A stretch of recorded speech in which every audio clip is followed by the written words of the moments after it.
vai ser a nossa pauta principal hoje, claro, né, os ataques do grupo terrorista palestino Hamas contra Israel.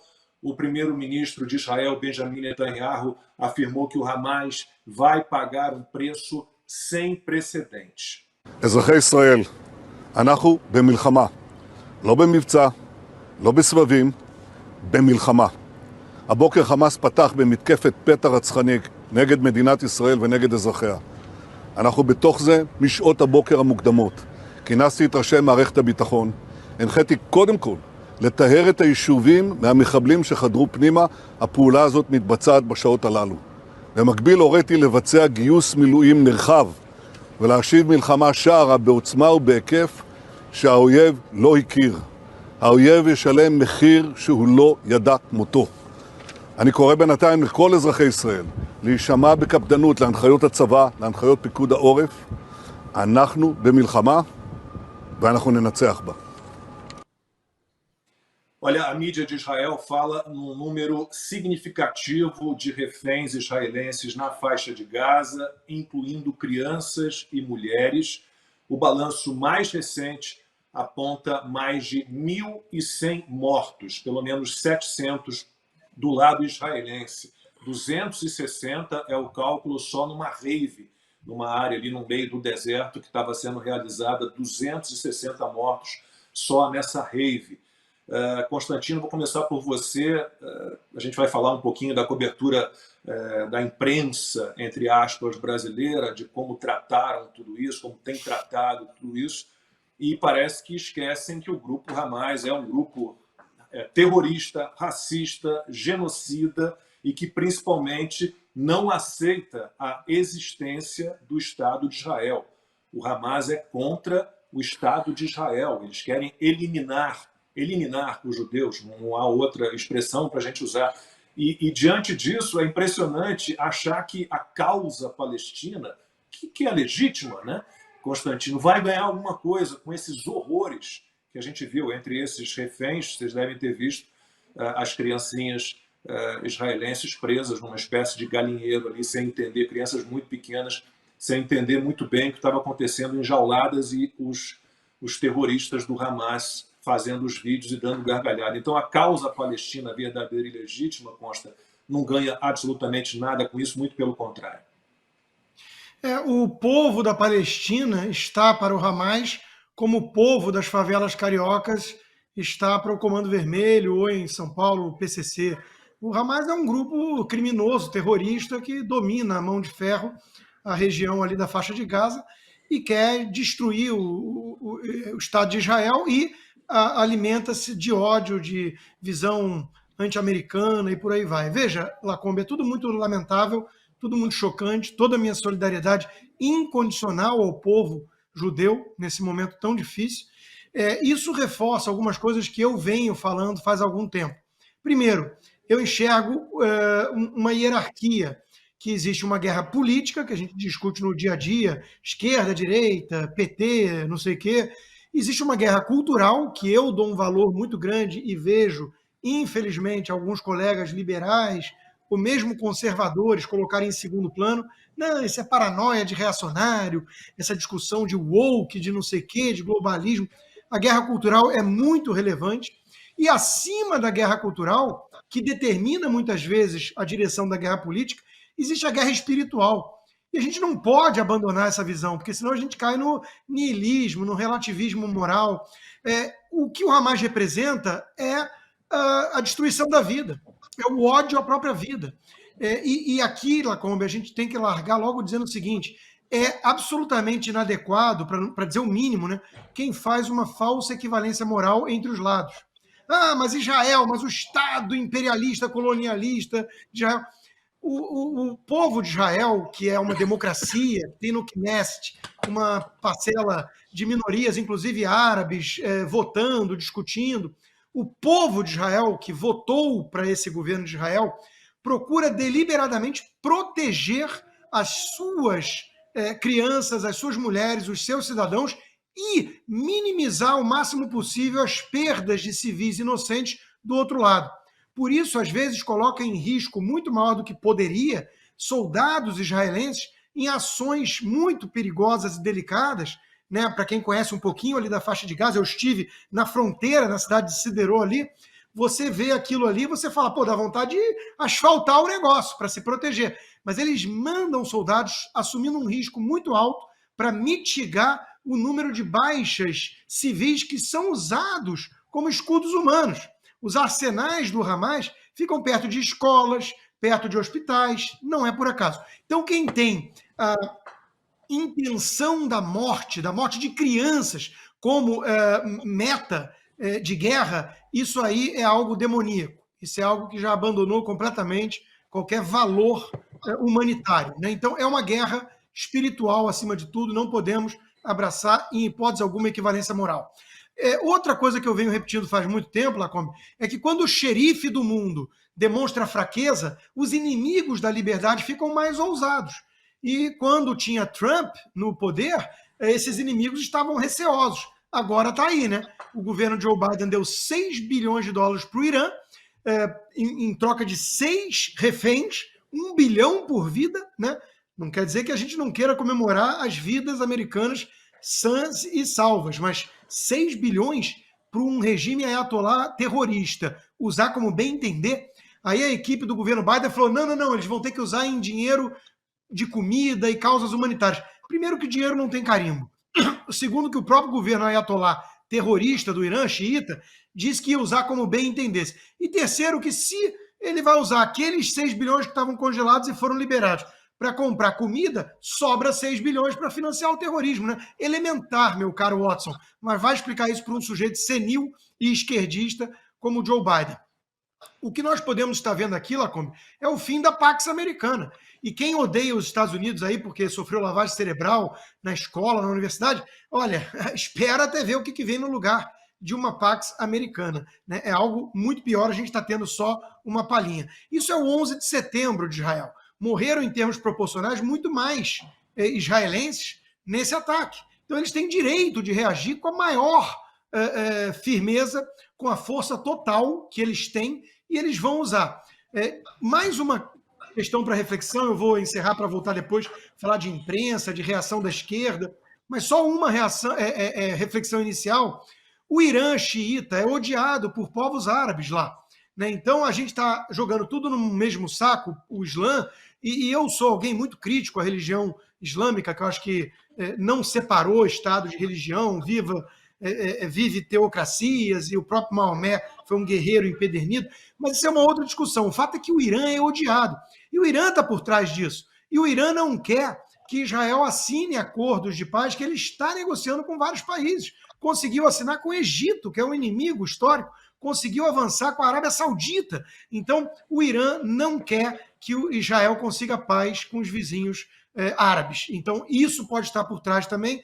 É maligno, mas é genial, porque vai forçar, por conta dos reféns, a entrada na faixa de Gaza do exército israelense, vai ter banho de sangue, é inevitável, né? Vai morrer muita gente. Eles fazem uso dessa guerra midiática, de narrativas, então vão mostrar todo morto palestino como uma vitimazinha, a imprensa vai esquecer o que aconteceu nesse final de semana, e assim a vida segue. Mas Israel sabe que tem que se defender, ignorando essa campanha midiática, ignorando a esquerda no mundo todo. Mesmo em Israel, quando há discussões entre esquerda e direita, algumas questões de sobrevivência do Estado não estão em pauta. Ali há consenso de que tem que se defender, porque eles vivem num ambiente hostil, com inimigos como o próprio Irã, o Hamas, o Hezbollah, que querem varrer Israel do mapa. Eles não vão permitir isso. Irã já tem, ou está tentando ter arma nuclear, né?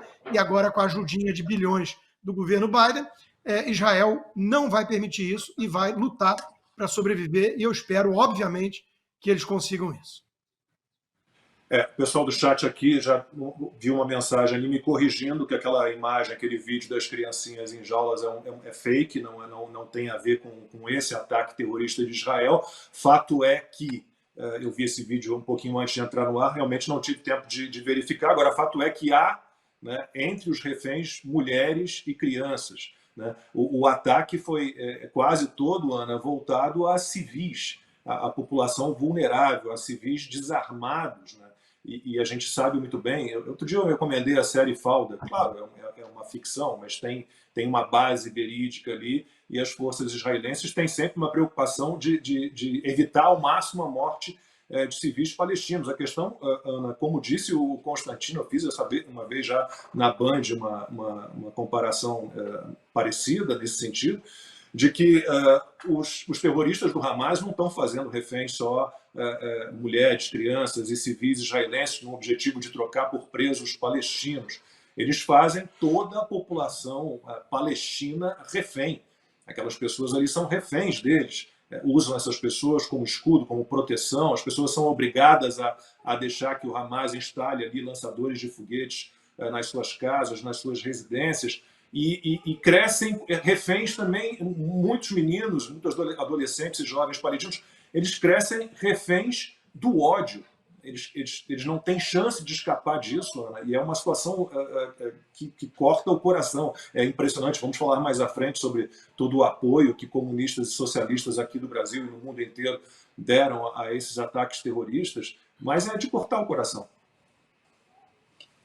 Lacombe, porque você vê nas celebrações meninos, né? Garotos, meninos de 6, 7, 8, 10 anos celebrando com armas na mão. A cena parecia até, a gente pode até fazer uma comparação com o ponto que o Consta trouxe sobre o PCC, esses cartéis todos no Brasil, no México, na América Latina, que sequestram, né, essas crianças até mentalmente, né, glamorizam o crime, o terror, a barbárie, tudo em nome de razões que não existem, que absolutamente não podem existir. Antes, Lacombe, eu queria fazer um disclaimer aqui, né? Eu não tenho problema algum em falar, não sou autoridade no assunto Oriente Médio, não é a minha praia sobre os pormenores do que acontece lá, mas, né, como cidadã americana já há quase 2 décadas aqui nos Estados Unidos, nós sabemos muito bem aqui no dia a dia, nas políticas governamentais, o que se passa em relação a países como o Irã, como o Iraque, como o Afeganistão. E fato é que, desde que Donald Trump, o malvadão, laranjão, horroroso, malcriado, que vai acabar com a democracia nos Estados Unidos, esse assunto já está vindo à tona todo de novo, Lacombe, aqui. Impressionante.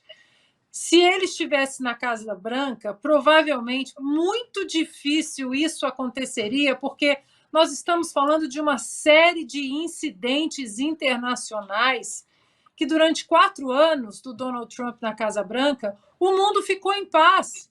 Bem ou mal, de uma certa forma, esses malucos todos aí olharam para a Casa Branca e falaram: tem um maluco lá que tem o maior arsenal militar do globo espalhado pelo planeta todo, né?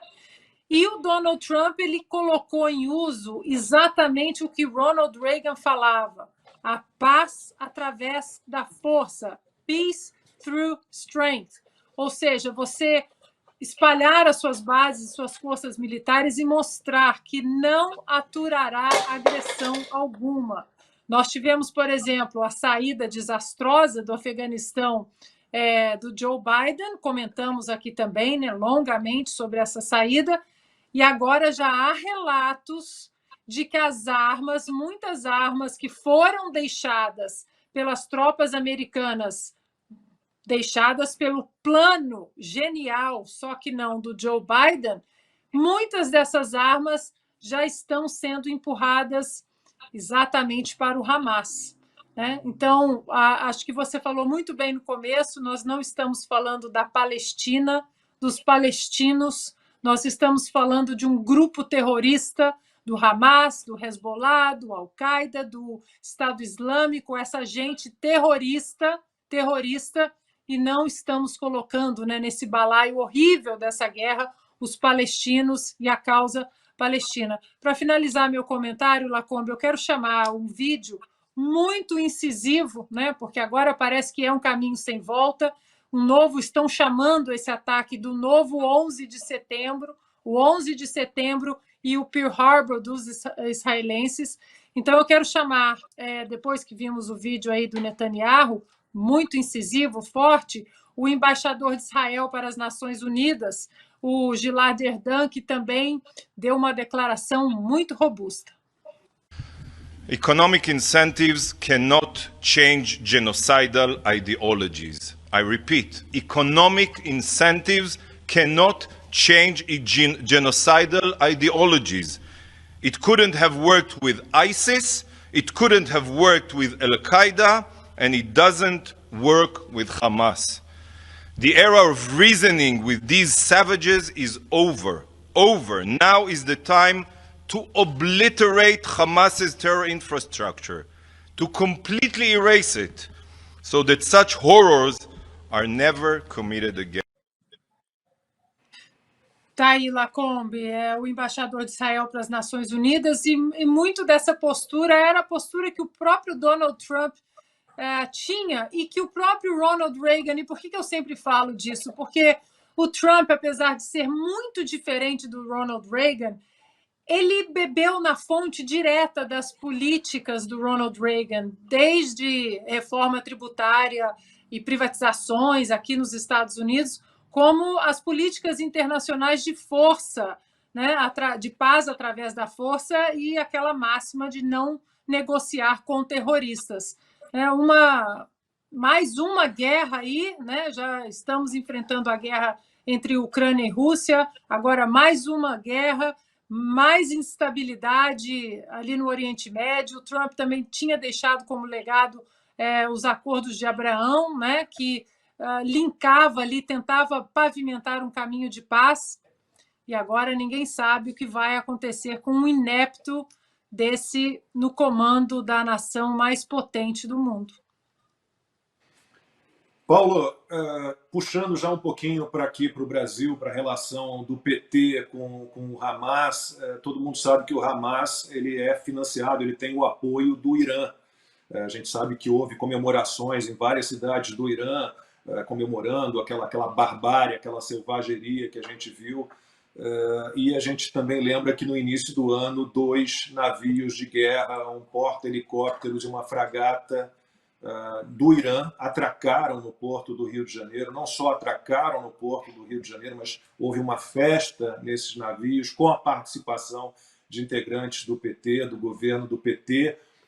E é assustador imaginar que a gente está caminhando, né, o Brasil, assim, qual é o lado do bem e o lado do mal? O lado do mal é esse, é para lá que nós estamos indo. É extremamente preocupante em relação ao Irã, em relação à China, em relação à Rússia, à Nicarágua, a Cuba, a Venezuela. Essa ligação do Lula com o Irã preocupa muito, e como disse, o Irã é o grande financiador do grupo terrorista Hamas, Paulo. Lacombe, preocupa e incomoda o brasileiro que tem 2 neurônios e que está acostumado a ver o Brasil, desde a Segunda Guerra, alinhado ao lado certo da história. Ou seja, quem lutou por liberdade, por democracia, por respeito, enfim, por esse conjunto de valores que estão presentes ali na construção do Brasil, na construção do brasileiro.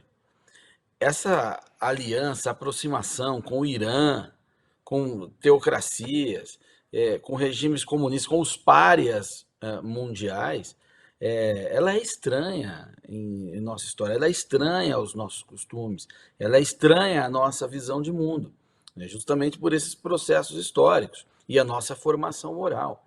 Mas o PT, antes de ser um partido, ele é um movimento de negação à nossa história, ele é um movimento de negação aos nossos valores. E esses movimentos de negação, eles existem no mundo também, não se restringem ao PT. Então, por mais que a pauta, lá nos pormenores, elas não se conciliam, não há convergência, por exemplo, o Hezbollah prega com toda certeza o extermínio de homossexuais. O PT diz que defende os direitos homossexuais, LGBT, sei lá o quê. Mas um parabeniza o outro. Os petistas estão felizes com o que o Hamas está fazendo, justificando que eles tinham ali as suas razões para agir, e o Hamas já congratulou o PT por sua vitória. Ou seja, no macro, né, no que significa a expansão de cada um em sua área, eles estão de acordo, porque ambos são movimentos de negação. O Hamas quer impor a sua visão de mundo à força, né? Exterminar quem não pensa igual ele, nega a existência do Estado de Israel, né? Não aceita isso. Veja. Então é um diálogo impossível. Você não pode dialogar com quem simplesmente não aceita que você seja uma parte legítima de um diálogo, né? Então eles convergem nesse sentido de ruptura, né? Acabam tendo como alvo, né, a tradição, a estabilidade, coisa que não interessa ao pensamento revolucionário. Eles acabam cooperando um com o outro. E isso vai nos empurrando, evidentemente, por uma aliança dessa construção de nova ordem mundial, que você tem ainda a China e a Rússia, né, num processo claramente anti-americano, ou para modificar o que o Constantino bem lembrou da Pax Americana, né, que vai substituir isso por um Pax Alguma, né, que certamente será de instabilidade permanente se isso vir a acontecer, e está muito perto de acontecer. Quando a gente vê eventos como esse que está acontecendo agora em Israel, você tem que procurar se distanciar, assim, daqui a 50 anos, como é que a história vai colocar isso? Aí a gente passa a ter alguma dimensão do acontecido. Essas declarações de que acabou o diálogo, acabou a paz, David Bowie já veio dar o expediente aqui de novo. Elas são sérias, elas não são exercício de retórica, eles estão falando ali de centenas de mortos, uma surpresa de um ataque que eu fico curioso para entender como é que ele foi possível, porque algo ainda vai ser trazido sobre onde houve falhas, né, no sistema de inteligência de Israel, mas é um caminho sem volta. Está dado aí um caminho sem volta.